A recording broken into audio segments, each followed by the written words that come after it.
మా ఇంట్లో ఆలు ఫ్రై అంటే అందరికీ మస్త్ అంటే మస్త్ ఇష్టం అన్నమాట.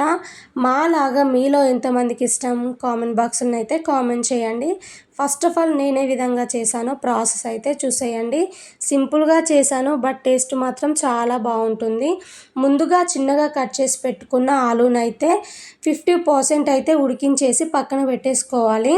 నెక్స్ట్ స్టవ్ పైన గిన్నెను పెట్టుకొని ఆయిల్ యాడ్ చేసుకొని ఆవాలు, జీలకర్ర, కొన్ని ఎల్లిపాయలు అయితే కచ్చా పచ్చాగా దంచి యాడ్ చేశాను. తర్వాతకి ఆనియన్స్, పచ్చిమిర్చి, ఎండుమిర్చి వేసుకొని అయితే వీటన్నిటిని బాగా ఫ్రై చేసేసి పసుపు అయితే యాడ్ చేశాను. పసుపు వేసిన తర్వాతకి ఒకసారి మిక్స్ చేసేసి మనం ముందుగా 50% ఉడికించి తీసుకున్నాం కదా ఆలు ముక్కలను అయితే ఇందులోకి యాడ్ చేసుకొని మూత పెట్టుకొని ఒక 5-6 నిమిషాల పాటు అయినా కానీ ఆలు పీసెస్ని అయితే బాగా వేయించుకోవాలి.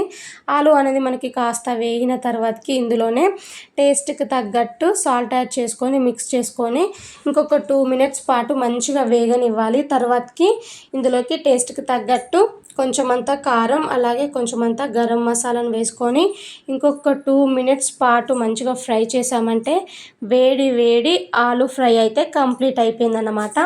ఆలు ఫ్రైలోకి కాంబినేషన్గా అయితే ఇక్కడ వచ్చేసి అయితే చింతపండు చారు అయితే ప్రిపేర్ చేసినాను. టేస్ట్ అయితే నెక్స్ట్ లెవెల్ అనమాట. ఎవరైనా ట్రై చేయకపోతే డెఫినెట్గా ట్రై చేయండి. ఫస్ట్ టైం చూసి సబ్స్క్రైబ్ చేయండి. Thank you.